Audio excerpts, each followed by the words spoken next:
Okay, thank you. Thank you so much. The praise and worship team, led by Pastor Sarvin. Okay, good afternoon everyone. Welcome again to our Sunday worship service.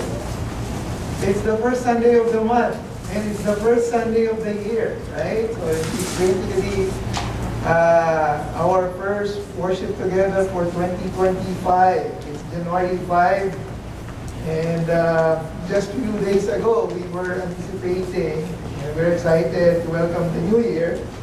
But now we're all in 2025, right? We are all here. And this is the start of a brand new year, 2025. I hope everyone is doing well. I hope lahat kayo okay naman. And I hope everyone have a good welcoming celebration last 31st. We thank Kuya Danny and Sister Hermie for that warm fellowship together, celebrating during the countdown. Though it was raining, yeah, but we still enjoyed the food and the fellowship together.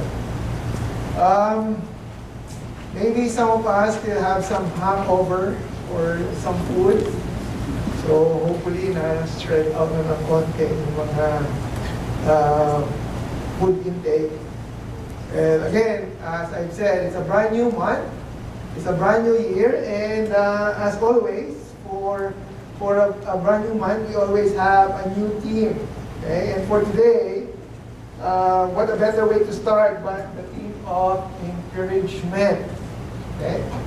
So that will be the theme for this month. It's more about encouragement. And I remember last time, we really give us a pre-start or a preview of encouraging, right? By sharing the message about, I remember this one, pressing on, moving forward, right? So forgetting the things behind. But tonight or today, we will remember the past. Based on the passage that we're going to study, right? And I entitled our message for today, as you can see already, Unveiling the Relevance of Revelation. Okay? These are lessons from the 7 churches in the book of Revelation. Okay? Probably some of you would ask me, Pastor Adel, brand new year, bakit Revelation? Why Apocalypse? Right? Remember, Apocalypse is the Greek word for revelation. Well, eventually, later on, we will find out why. And yes, you are all correct. We will be covering the book of Revelation. Okay, the last book in the Bible. Okay, how many books in the Bible? We have 66 books, right? And this is the last book in the Bible. But that doesn't mean that this will be the end of the book that we're going to study this year. It just so happened that I wanted to start it with the book of Revelation. And to start, allow me first to share some of the facts and problems concerning the study of the book of Revelation. Kasi marami, we could hear a lot of concern about it. Number one, many people are afraid that it would not be easy to understand, right? That reading through the book of Revelation would be difficult to learn. So that is one of the concerns. Probably a lot of people doesn't want to read the book of Revelation because there's so much symbolism in that book, right? Secondly, that many thought that the book of Revelation is mostly or completely about the future. No, and it has no bearing on our current time. People thought that it's irrelevant and brings no impact at the moment. Right? But that is not true.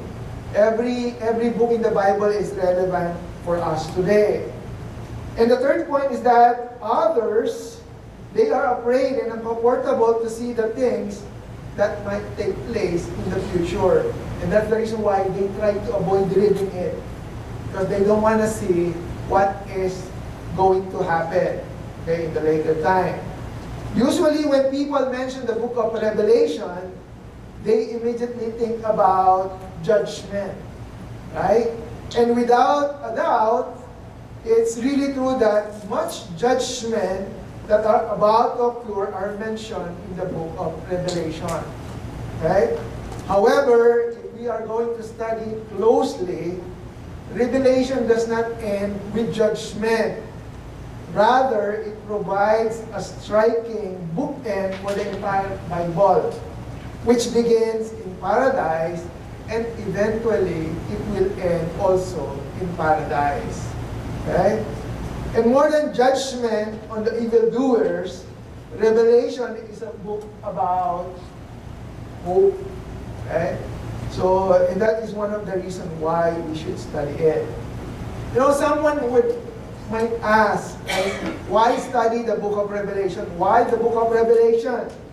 Because primary of two major things that we could learn from it. Oh, wala yung ating background. That's okay. On the side of God, number one, it highlights God's plan, purpose, and power. If you read the book of Revelation, you could see it is highlighting these three things about God. And on the side of man, it basically enlightens us, it empowers us, energizes us, and encourages us. So that's the reason why we should study it. You know, the sad reality now is that many Christians nowadays are afraid to read and study the book.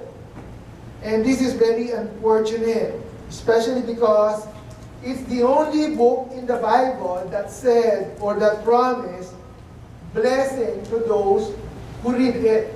Just merely reading it, you will be blessed.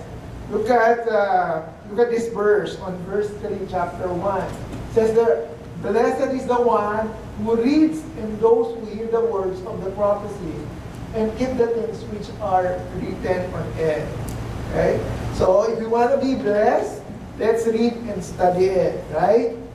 So, problem is that many are afraid of the unknown. Diba? And let us not be afraid of it.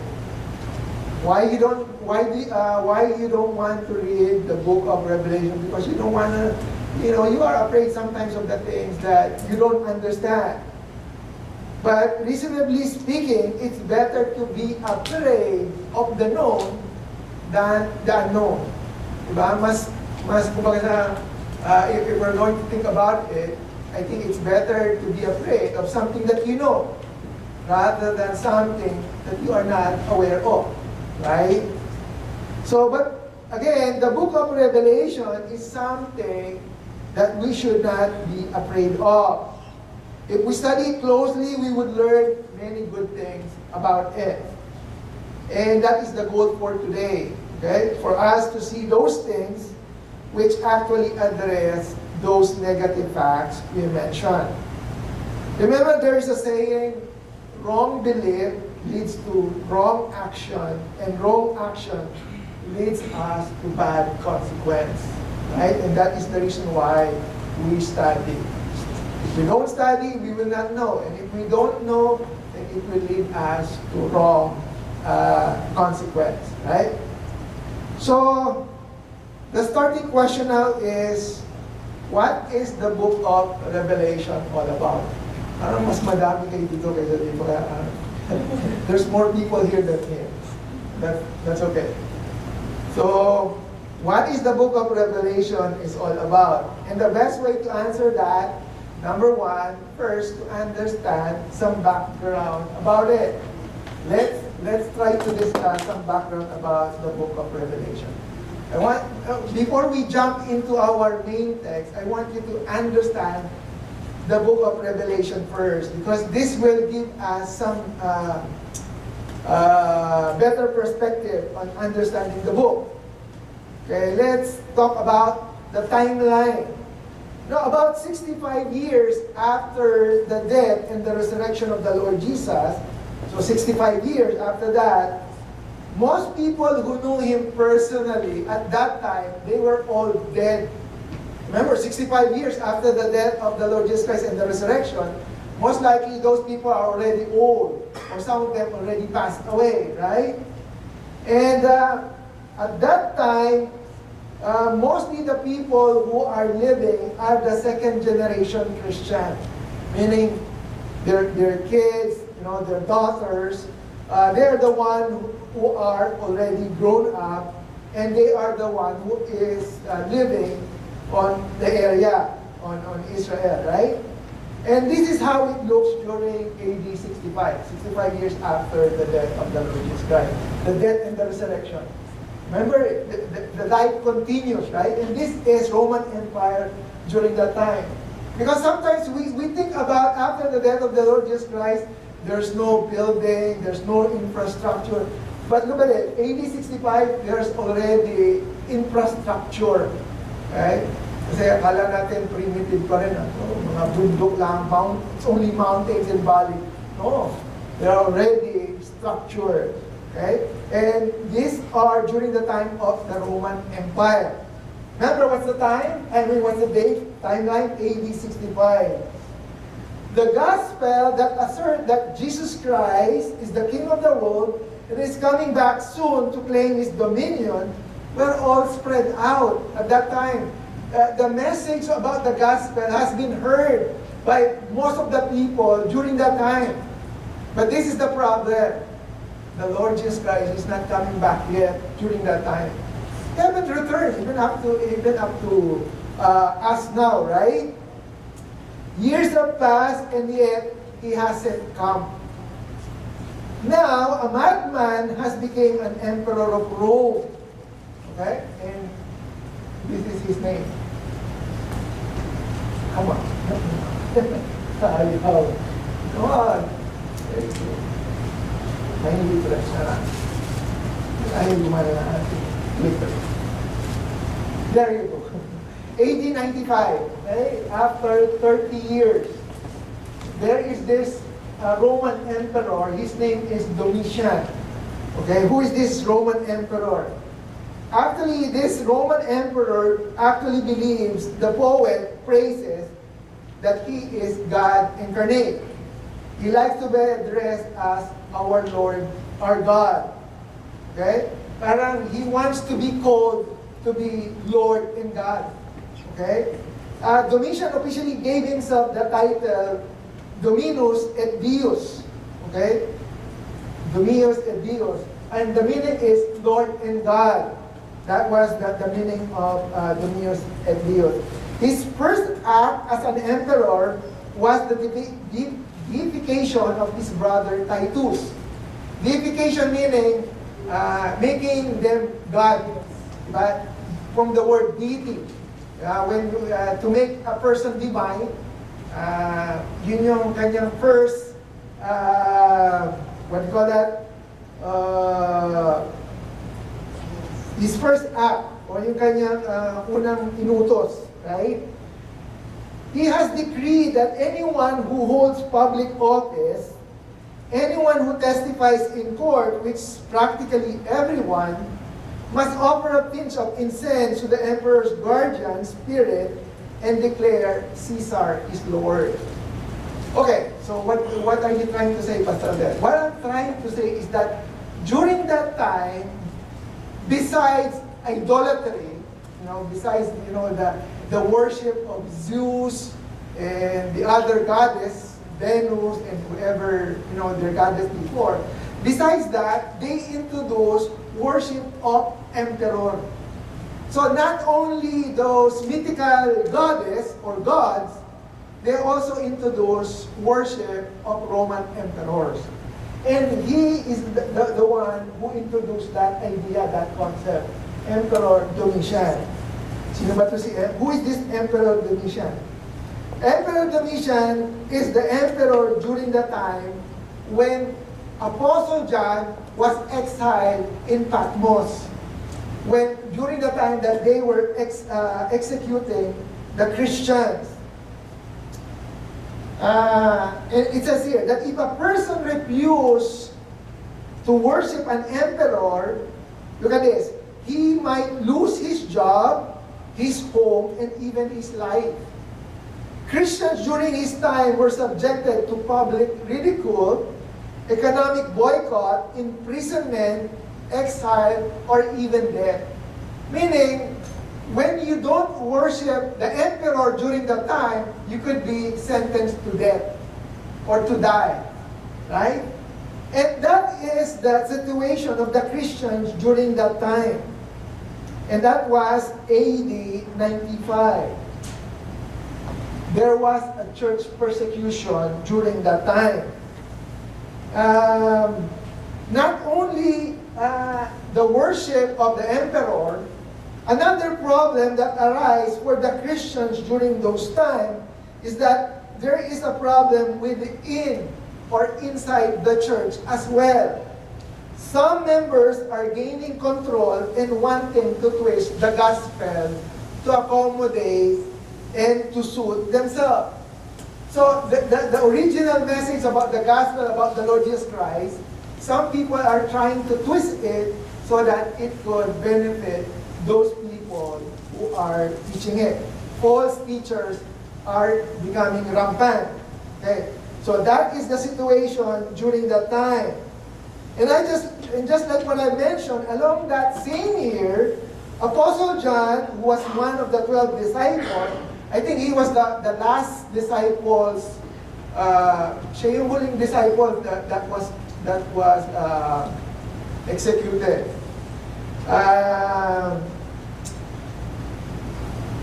Apostle John was banished and was sent to the island of Patmos. This is the island of Patmos. Actually, island of Patmos, this is part of, I think, Greek, if I'm not mistaken, modern Greek. Apostle John was sent by Emperor Domitian to this place. Okay? Technically, this is like a prison camp. Okay? And the island of Patmos is a place where prisoners were put there to serve their sentence. So if you are against the Roman Empire at that time, you will be sent for prison. And at that time, John was also given by God a series of visions. Actually, when John was exiled to this place, that is the place where the Lord gave him a series of visions, which according to the writing, it was given by God to show His servant what must soon take place. So this is where it started. This is where the book of Revelation were written. Partly, somehow, the book of Revelation was God's answer to the reign of terror that the Christians see and experience that time. And this is God's answer for them to see in a dimension that never been revealed before. Because the things that would be shown to John is something that has never been revealed by God even before his time. And the reason for that is to show that God is still in control, that He is in His throne. And that was the historical background about the timeline. Kung kailan nasulat, when was the book of Revelation was written and how did it started. Right? It was during the time of Emperor Domitius. Right? So, who is the author? The author is Apostle John, right? Apostle John, here. And it was written in AD 95. Actually, Apostle John, if you would look into it, he have written 5 letters in the New Testament. Right? The Gospel according to John, 1 John, 2 John, 3 John, and the book of Revelation. Right? And this is the last letter that he wrote during that time. The book of Revelation, you will find his name mentioned 4 times. And as mentioned, he was exiled in the island of Patmos by the authorities because of his preaching the gospel in Asia. That is the reason why he was exiled. He was preaching. And some tradition says that the Roman dropped him in a bath of boiling oil. You know what is a bath?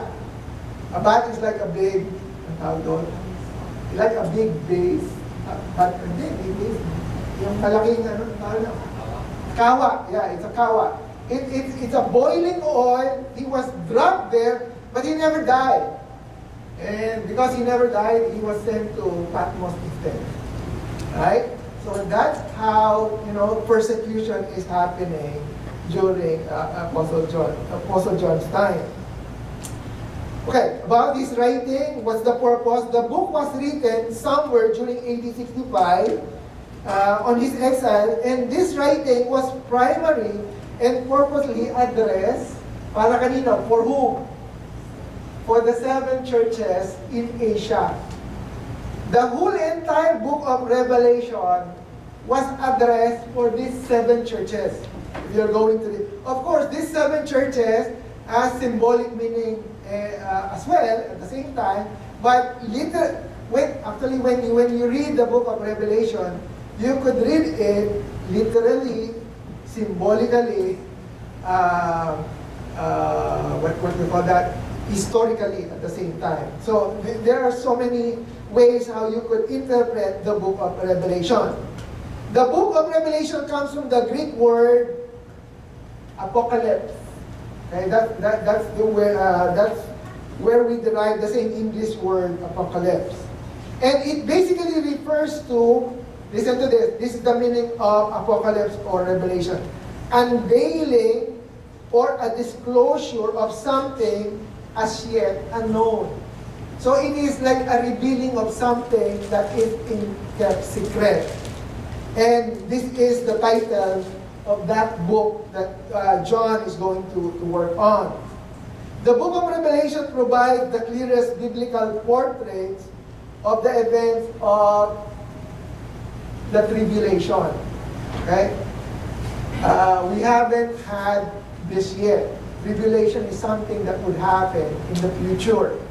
But though some people thought that we are already in the tribulation stage. So, but again, in the Bible, you could look at it as a future event. Tribulation, it means dealing with a specific of that terrible time period. Tribulation will be a time of judgment, a time when those left on earth after the rapture will suffer deeply for their unbelief. We study the Bible, right? Even in our Bible study. And the word rapture is written on it. And as Christians, we believe on the rapture. And you know what the rapture is all about, right? This is us meeting the Lord Jesus Christ in the air, right? And this is what's going to take place. After the rapture, tribulation, right? And like what I've said, it's something that we need to understand because this is part of the Bible. John pictured this judgment on his writing as a series of 21 events inaugurated by the breaking of the 7 seals and the blowing of 7 trumpets and the pouring of the 7 bowls. Again, these are symbolic things or events that would take place. Not yet in our time, but this would happen eventually. Again, those things will be covered in chapter 4 and up to 18 of the book of Revelation. Though those are the things that we're not going to cover for today. We're only going to cover today the first 3 chapters. Okay? We're not going to discuss about the tribulation. What we're going to discuss is about the things about the 7 churches. And the book of Revelation can be technically divided into 3 sections. Right? So when you read the book of Revelation, at least you understand how this is structured or it is organized. And actually, the book of Revelation can be divided based on the verse that we could read on chapter 1, verse 19. What does it say? Write therefore, the Lord is telling John what to do. To write what you have seen, what is now, and what would take place later. So there are 3 things that he has to write, right? And these are the 3 things that we could see in the book of Revelation. Okay. What you have seen are the things that will be covered in chapter 1. things of the past, okay, or an immediate past. And then what is now is basically chapter 2 and 3. And then the things that will take place later will be covered in chapter 4 up to the last chapter of the book. But again, just like what I've said, I'm only going to cover chapter 1 up to chapter 3. Right? The book of Revelation is known to many as classified as the book of prophecy. Okay? When we say prophecy, it's a prophetic book. It talks about what's going to happen in the future. Though the content of the book is also can be classified in a form of a letter. So this is also an epistle. That is what we mean by epistle. It's a letter addressed to the 7 churches. Okay? When you say epistle, it means a letter. Okay, so let me ask you to stand up. Just to give you some background. And let us read, let's open our Bible in chapter 1. And we're going to read selected passages. And this will serve as our introduction. Okay? Actually, I have it on the board, so you can just simply follow along with me. Here. Revelation chapter 1, verse 1 up to verse 3. This is what it says. The revelation of Jesus Christ, which God gave him to show to his bondservants, the things which must soon take place, and he sent and communicated it by his angel to his bondservant John, who testified to the word of God, to the testimony of Jesus Christ, everything that he saw. And in verse 3 it says here, blessed is the one who reads and those who hear the words of the prophecy, and keep the things which are written in it, for the time is near. Okay, let's move. In John chapter 11, chapter 1, verse 9 to 11. It says here, I, John, your brother and fellow participant in the tribulation and kingdom and perseverance in Jesus, was on the island called Patmos, because of the word of God and the testimony of Jesus. I was in the Spirit on the Lord's day, and I heard behind me a loud voice like the sound of a trumpet, saying, write on the scroll what you see, and send it to the 7 churches. Ephesus, Smyrna, Pergamum, Thyatira, Sardis, Philadelphia, and Laodicea. Okay, let's jump again in verse 19. It says here, therefore write the things which you have seen, and the things which are, and the things which will take place after these things. As for the mystery of the 7 stars which you saw in my right hand, and the 7 golden lampstands and the 7 stars, are the angels of the 7 churches, and the 7 lampstands are the 7 churches. Amen. Let's remain standing. Let's come to the Lord in prayer. Our Heavenly Father God, Lord, once again, we would like to thank you for this opportunity that you have given to each and every one of us, Lord God, to study your word, Lord God, and to understand what you would like us to hear and learn from this revelation, Lord God, that you have given to Apostle John. Lord, be the deliverer of your word, be the speaker. And use me only, Lord God, as your mouthpiece, as your footstool. And Lord, we entrust to you everything. Be glorified in our days. This we pray in Jesus' name. Amen. Again, the title is Unveiling the Relevance of Revelation. Like what I said, I've only given you some background about the book of Revelation, when it was written, and how did it came about, and who's the author, right? And what does it contain, or what does it contain? So from the passage that we have read in chapter 1, the selected passage, there are only 3 things that Apostle John wants us to understand in the first chapter. Number 1 is the commission. Okay? Apostle John begins his chapter by stating that he received a revelation from who? From the Lord Jesus. And this is a divine activity that God has commissioned him, and that is to become a messenger. Right? That's what he said, right? He made it known by sending his angel to his servant John. So, inutusan. God has commissioned John for a certain task. And that is to write down the book. And whoever is going to read it will be blessed. And number 2, in the first chapter, John wants us to see the command that God sent a series of visions to John to compile and write it in a book. Now, while he was on the island of Patmos.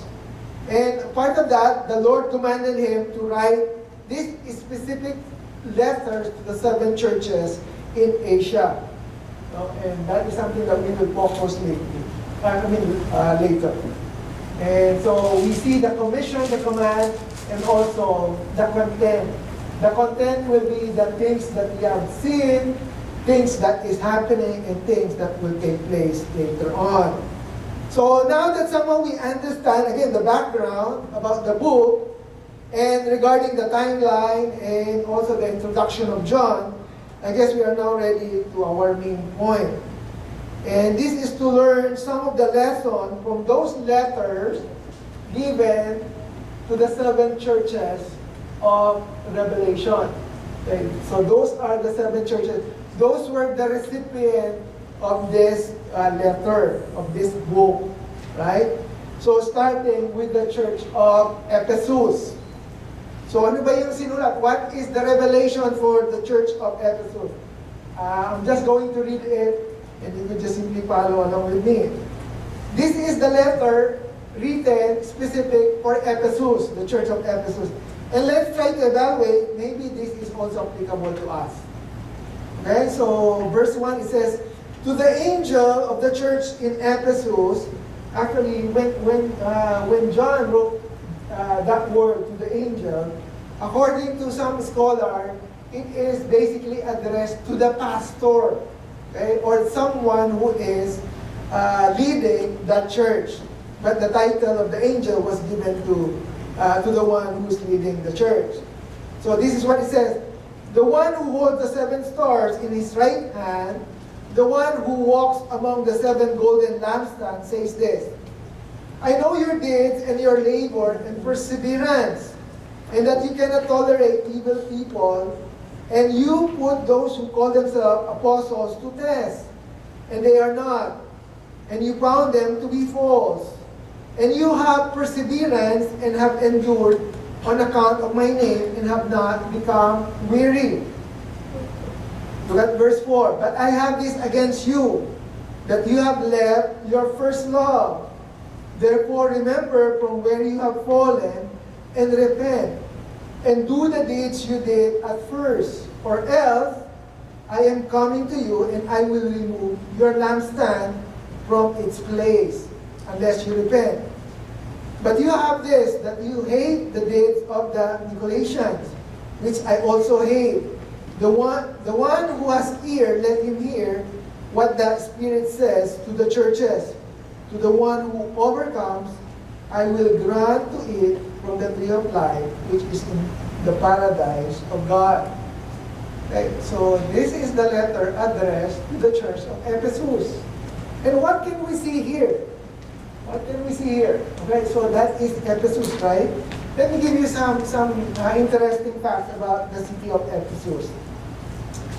Now, the city of Ephesus is considered as one of the famous cities in the ancient world. Right? They are famous as a religious, cultural, economic center region. And notably, pagan temples are built surrounding the city of Ephesus. But equally famous is the church that has been established in Ephesus. Actually, Paul ministered to the city of Ephesus for 3 years. Aquila and Priscilla, along with Apollos, also served there.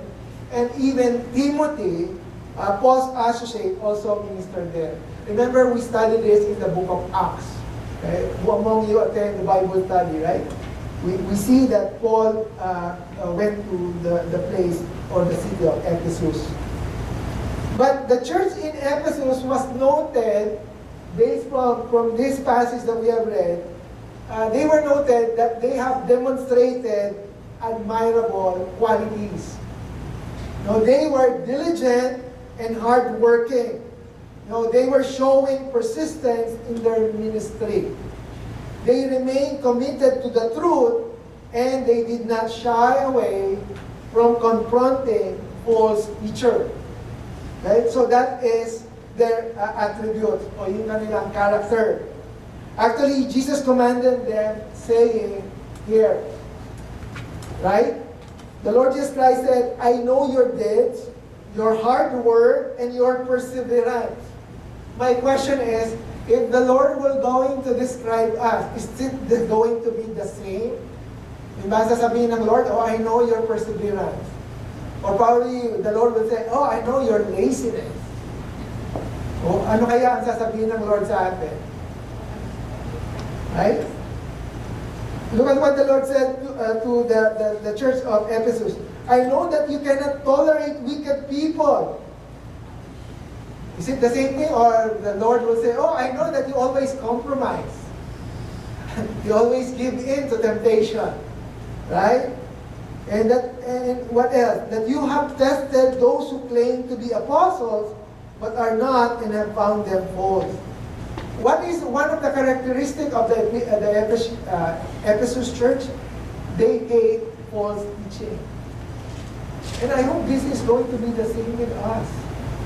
The sad, sometimes, I feel kind of sad because when we speak about something that is wrong, sometimes people will be against us. Right? That's the sad reality. When you say something about the things that you see that are false, you became, yung parang, ang tawag na doon, parang kang dogmatic, na you are judgmental, right? But the church of Ephesus, they don't tolerate wicked people. Their commitment to sound doctrine and their resistance to evil were their significant strength. Right? They were strong and vigilant in their efforts in guarding the church against falsehood. Ayaw nila sa false teacher. They don't like false teachers and their false teaching. And their patience in enduring challenges were commendable. Mapagtimpi sila, pasensyoso. Sabi nga nila, they have probably, they have long patience. But despite of that, there is a concern that the Lord Jesus Christ mentioned about them. And what is that? Check yourself, or let's check ourselves too. Here. I'm not going to finish the 7 churches. No. Just letting you know. Hindi natin kahit tapusin. Can you help me? Dalawa lang.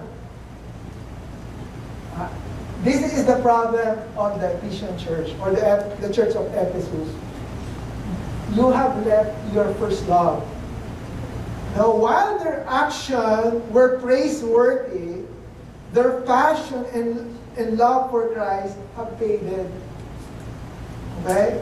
They got cold. Ano sila, in terms of studying, they study, they hate false teachers, but the problem is, their love for God had faded. They got cold. What began as a relationship filled with joy and devotion had turned into a routine of duty and obligation. Naging mechanical. And this is something that I would like us to check ourselves. Because sometimes we just come to church because it's an obligation. It's no longer because of our love for Christ. If you are doing things because you are being pushed out of your obligation, then don't do it. Because it would be fruitless. Their faithfulness to doctrine and ministry was no longer rooted in heartfelt love for Jesus, but rather replaced with routinary practice. Naging, ano na lang, parang, naging technical na lang. And this warning from Jesus reveals one important truth. That outward act of faith, no matter how commendable, will be empty if they are not motivated by genuine love for God. Walang silbi. How can I say walang silbi in English? There's no value, of what you're doing if you're just simply doing it out of obligation, but without love for God, right? We are here because we love God. And if you kumakanta, you read the Bible up front, you are officers of the church, you attend Bible study, but if you're just simply doing that because, kasi walang magawa sa bahay. If that's the reason why you're doing that, then that's not what God wants, right? What God wants is our first love. Have you remembered the first time you surrender your life to the Lord? Yeah, how you feel yung first encounter with God? Have you remembered that? Or let me give you a good, an eye-opening remark. Baka naman wala. Maybe we don't have that first love encounter with God. And that's the reason why we don't miss it. Ask ourselves, do I have that initial moment with God that I could look back to? One of the reasons why people don't miss it is because they don't have it. But if you do, my challenge is go back and remember and rekindle your first love with God. If you don't have it, this is the time, this is the day to start it. When was it? You still remember? Oh, I remember 20 years ago, I was so passionate with God. I don't know if you know my testimony, but I came to know the Lord Jesus Christ 1990. When was that? Am I trying to reveal my age? But I came to know the Lord Jesus Christ 1990. And after that, I was so on fire. Bible study every day, attending church. And I was so excited. And that was in the Philippines, but I'm not here. And I still miss it. So, that's the challenge, right? That's the challenge. True discipleship begins and continues with a heart devoted to Jesus, where love motivates all the things we do. Listen to this. Spiritual activity cannot replace spiritual intimacy. We could be busy doing so many things but not accomplishing. Right?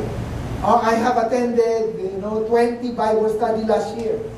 But did you learn something? Did it change your heart? Did it change your life? Right? Jesus calls us not only to serve Him, but to love Him deeply and personally. Without this foundation of love, our works and service risk of becoming a hollow routine. Okay? I'm going to stop on church number 1 because I think we don't have that much time. But I'm going to continue with second church up to the seventh church. So what can we learn from Church of Ephesus, the first church? This one. Remember our first love. Okay? How about the challenge? How can we remember? Number 1, let's examine our heart. Right? Let's take time to reflect, especially this year. Kuya Willie told us last time, forgetting the past. Actually, I even shared that in our devotion. Yeah, we have to forget We have to forget those things in the past. Our sin, our suffering, and even our success. Because that would hold us back, right? But also, we have to remember something in the past. Our first love. We don't have to forget it, right? Let's examine our heart. Let's ask this question. Is my service to God motivated by love or obligation? Am I as personal and passionate about Christ as I was when I first believed? Ganun pa rin ba yung passion? Is that the same passion we have? Number 2, let's renew our devotion. Okay? Well, I try to find the root word for devotion. It basically means devoting a time. Kaya nga tinawag na devotion. That's the reason why it's called devotion. So that you have to devote your time. Spend daily time in prayer and worship. Use this time to reconnect with Christ and express our love for Him. 2025 na, right? And I hope this is the time that we would grow more maturely in our Christian life. And number 3, focus on our relationship, not just on activity. We could be bombarded with so much activity, but without the relationship, it's gonna be meaningless. Avoid letting business in ministry crowd our personal connection with Jesus. Prioritize time with Him, and above anything else, and we might be busy, but not accomplishing. So, like what I said, I'm going to stop for now. Actually, I have the church for Semilla, but I'm going to continue this next time. Kasi we also have our communion, our Lord's Supper. So, let's close this in prayer. Our Heavenly Father God, Lord, once again, we are so thankful for this new year, 2025. Lord, thank you because you are so faithful to us in 2024, and we could expect more in 2025. And as a challenge, Lord God, for each one of us this 2025, help us to remember, Lord God, our first love for you. Just like what you have commanded the church of Ephesus. Lord, thank you because you have stored a lot of good things for each one of us. And truly, Lord God, we would like to serve you, not because of obligation, but because of our love for you. Lord, we commit to you the rest of the day, and be glorified tomorrow. This we pray in Jesus' name. Amen.